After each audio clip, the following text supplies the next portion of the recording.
Hello, watch aficionados, watch fam. I hope you're all doing really, really well.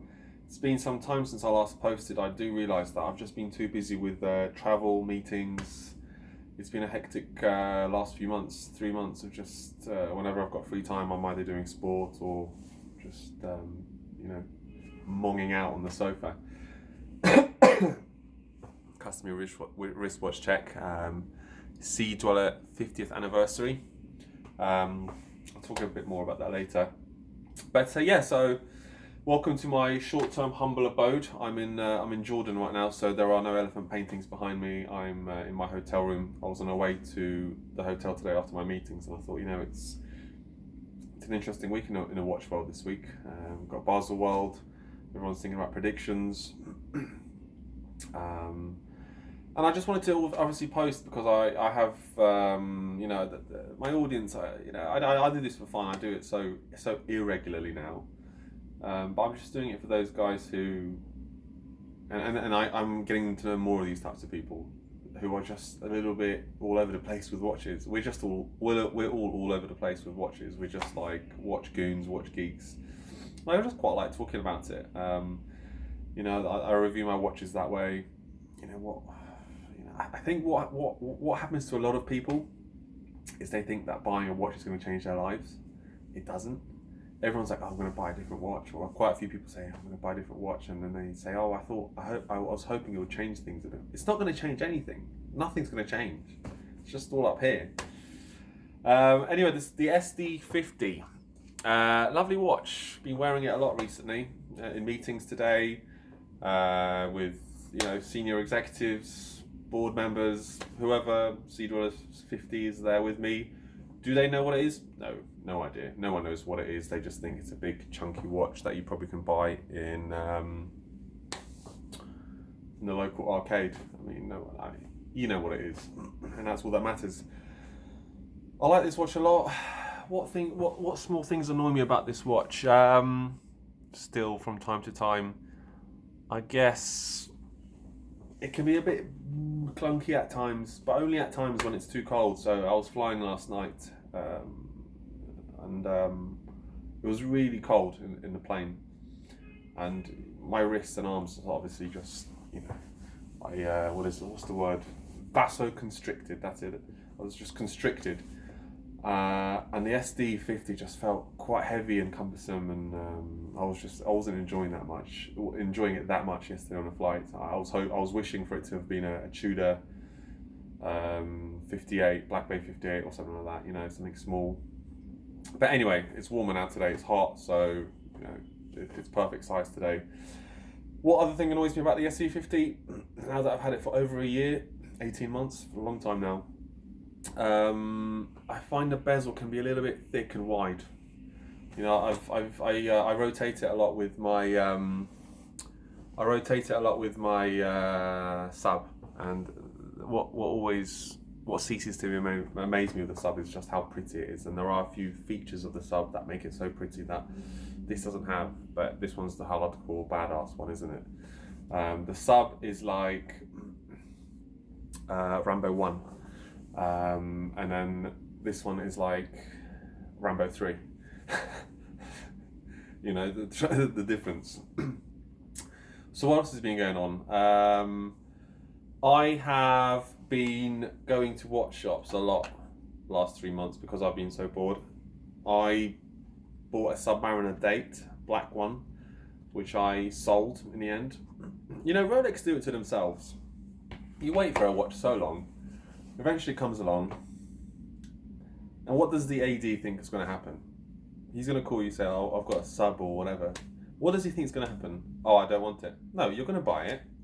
You're going to think about keeping it, and then you realise you've got pretty much the same watch, and then you're going to flip it and then take the, $1,500 profit or $1,700 profit. You flip it and whatever. So that's just what I did. They tried to take the stickers off in the Rolex shop.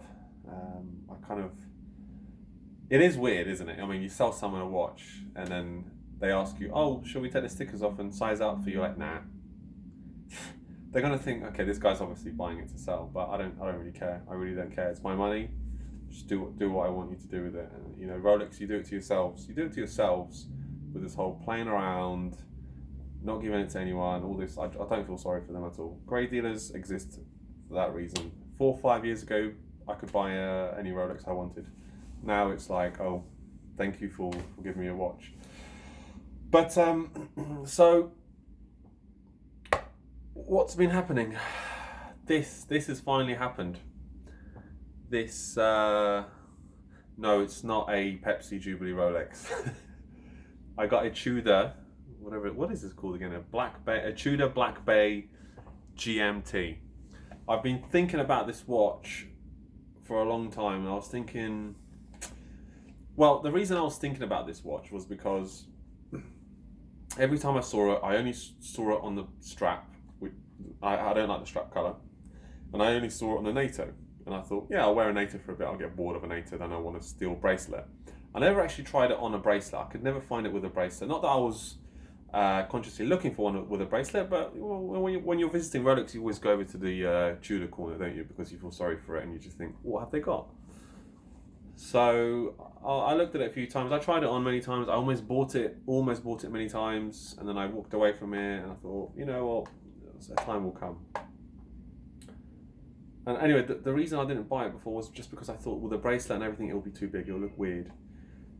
So I walked away. I walked away from one about 2-3 weeks ago again, a Tudor GMT Pepsi, because it was on a NATO, and I thought, you know, I can shoehorn this watch into my life, I really can, but that's just it, I'm just shoehorning the watch into my life. So yesterday I was in a rush, I was on my way to Jordan. I was in Dubai airport. Even though I was like on final call, I'm stopping at Rolex, I'm stopping to see what's happening. I walk up to Rolex, blah blah blah, you know, usual stuff, nothing there, empty. So a few Datejust. I've been thinking about the Datejust 41, Jubilee, Rhodium or Blue. I've been thinking about that before. Nothing there. They had a Black Bay 58. So I went to the Tudor stand. They had a Black Bay 58, very nice watch. They had three Pepsi GMTs, 3 of them. Well, they had 3 actually. When I went there, they had 2. And I tried the one on a NATO one. Again, I was in the whole, oh yeah, NATO, and I saw, and I was like, oh, they got one on a bracelet. And I tried the one on a bracelet on.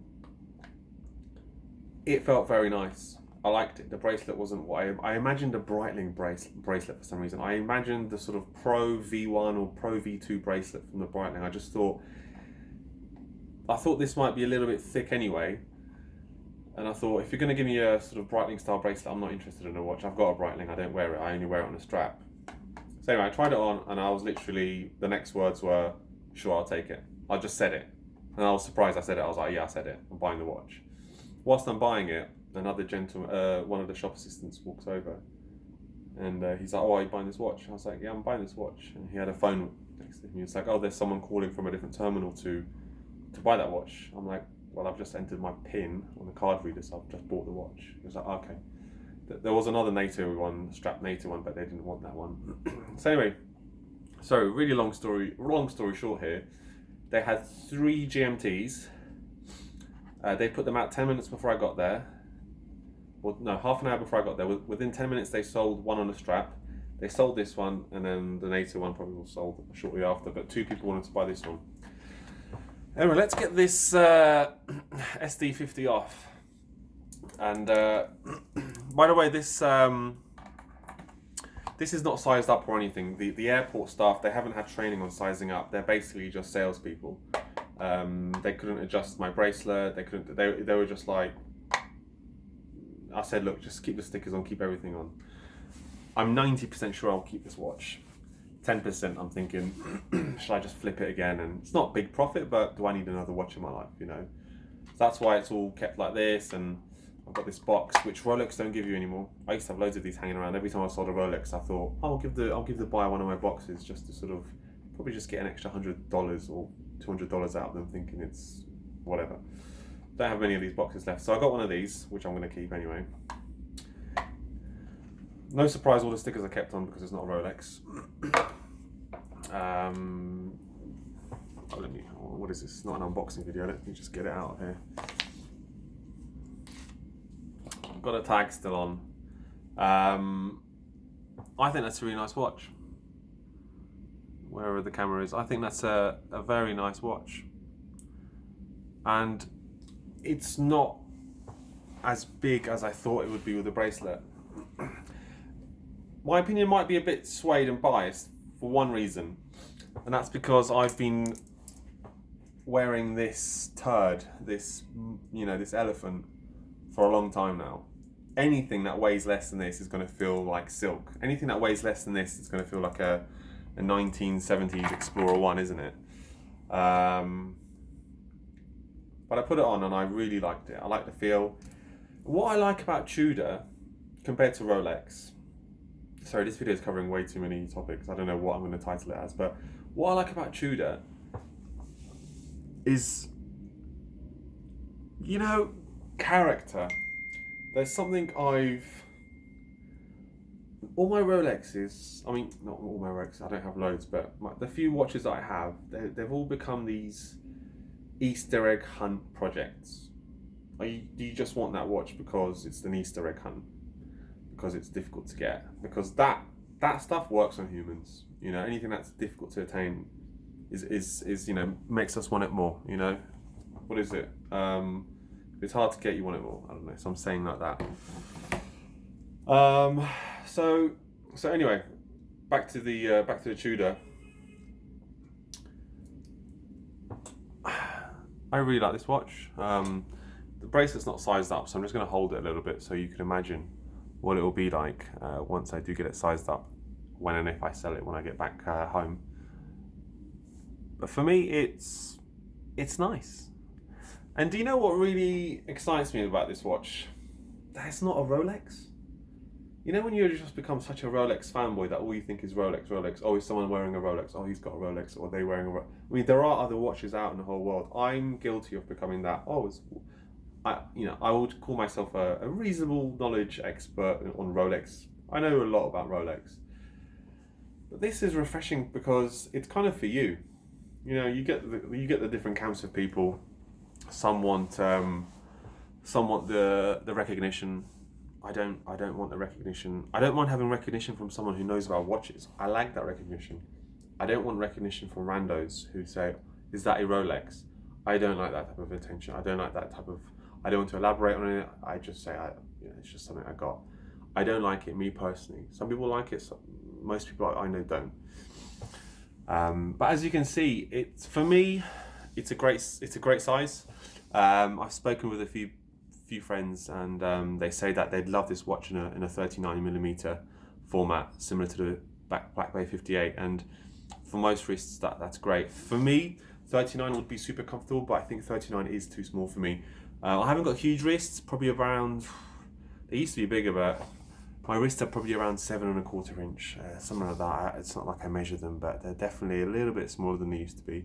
They're about 7¼ inch, and for that size, it's a perfect watch. 41mm, it's perfect. It's not too tall, and what I like about it is that it's very flat at the bottom of the watch. It's very flat beneath the dial.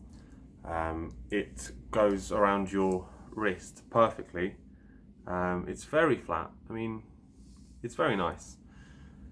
The bracelet feels great. I think I got this at what I would consider a good deal based where I am. I think you can get these elsewhere for less, but I paid. I don't know what I paid. Let me just get my calculator out. Put it in dollars. That way everyone knows what it means in dollars. I paid.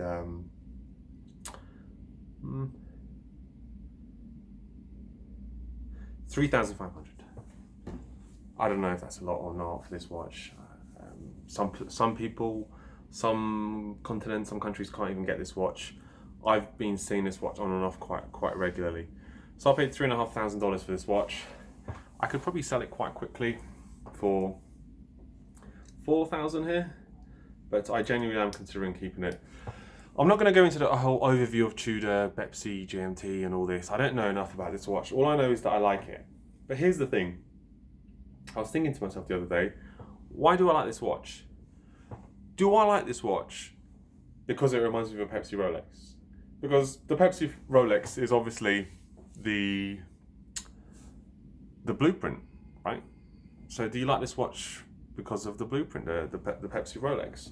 Or do you like this watch because, well, what? Because it's a Tudor and you got the right colours? Yeah. I don't know. All I know is that for some funny, strange reason, and I've mentioned it to a few people recently, I've become a little bit just tired of Rolex. Maybe because I've enjoyed the hunt enough and I've bought and sold enough. I kind of am happy with the one I've chosen, and that is the sub no date and the Sea Dweller 53. They're the ones that I like. I always consider other ones. You always consider other ones, but realistically, for day-to-day activities. And anyway, I wanted to add a GMT. I had an Explorer 2 GMT, which I swore I'd never sell. One of my videos. How many times do you say, this is never going to go anywhere? And then when you sell it, you remember those words, like, I said I'd never sell this, but it's being sold. Yes, it was sold, it was sacrificed. I had more important things to spend money on at the time. It became a headache choosing a watch to wear. So, now this is my new GMT watch. It's just a shame it's not sized up. My wrists are not 8.5 inches or 8 inches for this right now. So yeah, guys, I mean, it would be nice, I guess, if the blue was a little bit more blue.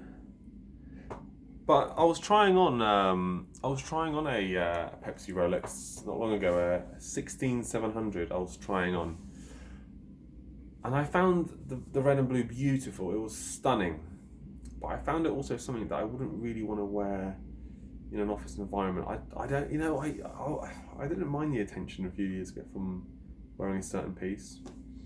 I didn't mind the attention for wearing a certain piece a few years ago, but now I do. I just don't like it. You don't need to know anything about me, what I do, what I wear. It's just for me. And if I stumble across or stumble upon another watch connoisseur or watch person, I love the conversations. Cyclops versus no Cyclops. Jubilee versus Oyster, or Breitling versus Omega. Whatever it might be. Anyway, I haven't had this watch long enough to review it, so this was kind of like